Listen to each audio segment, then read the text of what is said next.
Hey everyone. So, things happened. Mostly involving Five Nights at Freddy's, which I'm not surprised by. Now, my last video, if any of you saw that, I was trying to not jump to conclusions, but it was mostly because of Reddit people it turns out that people were just hating the game for no reason whatsoever, mostly because of the lore details. And I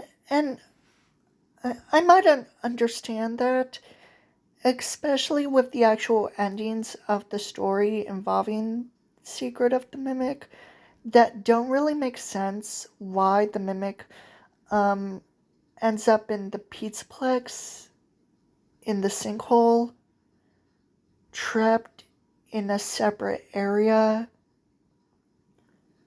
with the door made out of concrete, or blocked off by concrete. It's just really weird. I mean, I probably already said this about a bunch of other stuff, but seriously, it's weird. I don't know what Steele was thinking with those endings or anything else, but at least this story was actually fully fledged out and not like little hints or nothing at all. It was actually there, but about the Mimic itself, yeah, it's confusing, it's weird. I'm not even gonna get into that. But about the other things, so apparently Freddy, Bonnie, Chica, and Foxy, and the Springlock animatronics, and maybe even the endoskeleton, were all prototypes made by Edwin during the 1970s, and I mean, okay. So we have Edwin, an inventor who has his own company, who creates robots, who creates inventions, but also costumes. Okay. Then we have Fazbear Entertainment, who buys out Edwin's company and decides to have him do commissions for them to create animatronics for costumes, or send the costumes to create animatronics.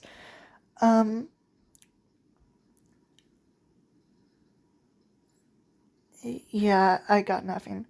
At first, I thought I found some actual stuff, but I can't remember. I can only remember glimpses of them, but not really. My God, my brain has been so fried. My brain keeps on frying, like multiple times. It keeps forgetting stuff. I'm an idiot, okay? I don't know what I'm gonna do. I don't know. And you know what? I probably do not want to get into the Secret of the Mimic right now. I need to gather all the information that I can have that can actually make sense about certain characters and certain dilemmas in the story. Just please. Please. I can understand that people have mixed feelings about Secret of the Mimic. I can understand that AI it's obviously not scary. Supernatural ghosts possession is scary, but AI is not scary. I can understand why Scott Coffin ledges more into sci-fi. I understand that, but still, AI isn't scary. I mean, sure, people freak out about AI taking over the world or some shit, but really? Really? You think that it's scary? Psh, bullshit. It's not that scary. The only thing scary is you're overreacting. You're overreacting about it. Calm down.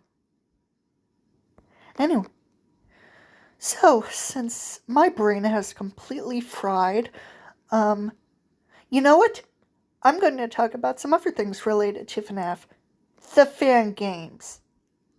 Yep, I'm talking about it again. And specifically, again, about Five Nights at Candy's. And again, about Mary Schmidt. Because I love her. She deserves the entire world to me. She deserves to have an actual character. And if she deserved to be in the official FNAF story, here's what I'm gonna do. So, I saw someone with their version of Mary being a lot closer to what I imagined Mary. She had these frontal bangs in front of her face. She has brown hair and brown eyes, of course. Pale-ish skin, not like her light tan skin from her original Five Nights at Candy's counterpart. And she's wearing a green turtleneck sweater, of course. Green is her main color. But then I thought to myself, you know what? Why don't I just change Mary entirely? What if Mary Schmidt was actually a character I can't speak! In the official FNAF story?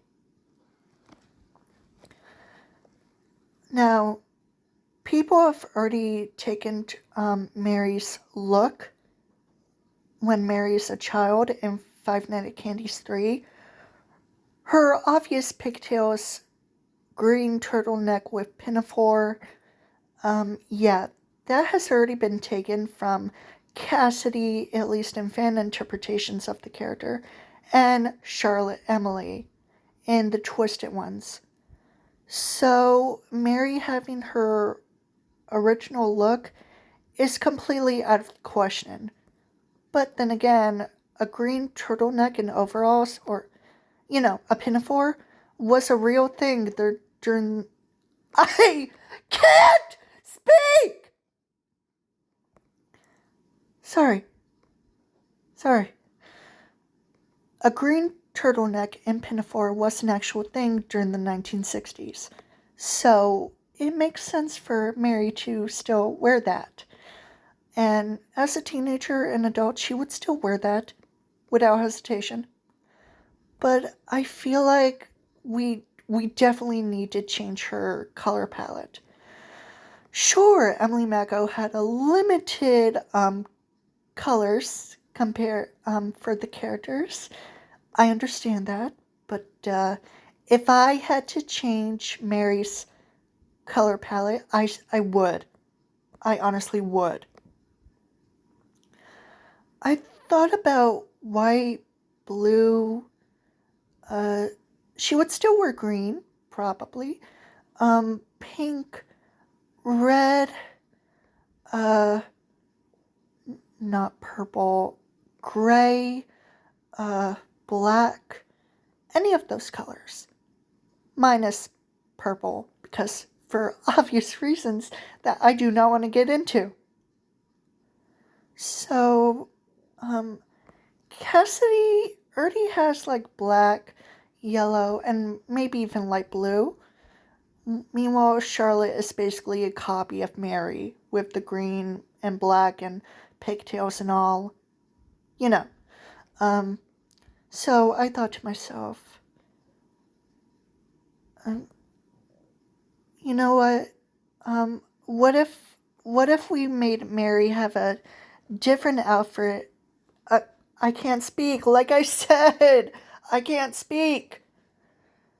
What if Mary had a different outfit and color palette entirely? I mean, think about it.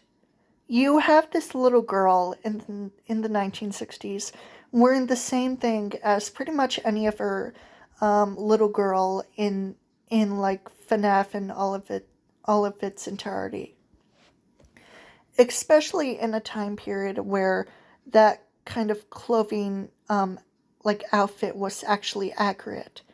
Um, I would imagine Mary, especially as a child, wearing clothing referencing the Victorian era, or at least the 1910s, or the 1900s. I don't know, but mostly the Victorian era.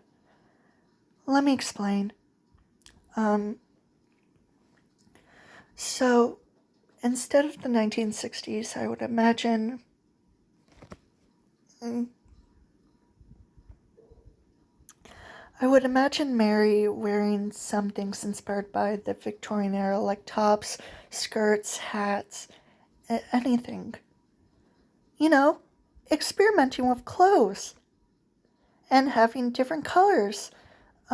Like for like during certain time periods, there people would wear clothes according to the seasons, especially certain colors.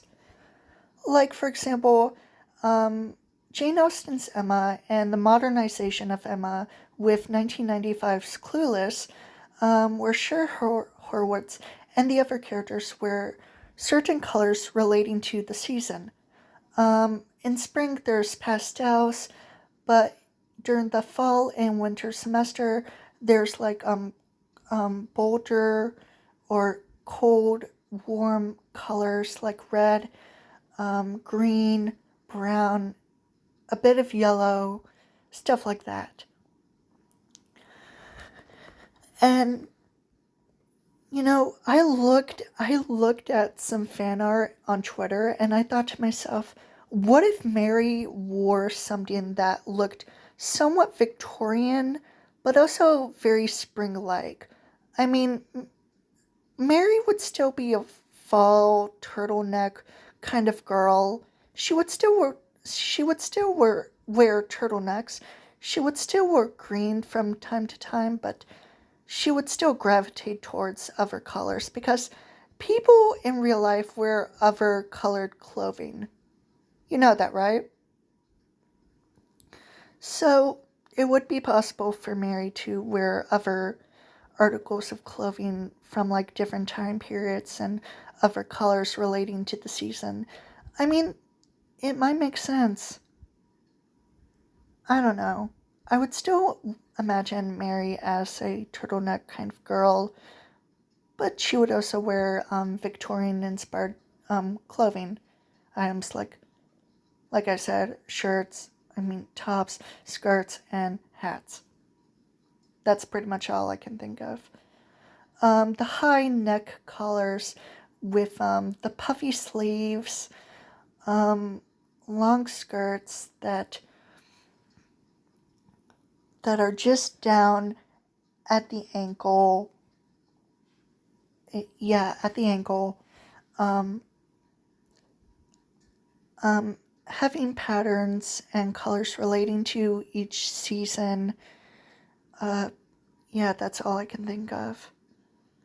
Um, yeah, that's all for this video. I'm so sorry if I just felt extremely awkward, but yeah,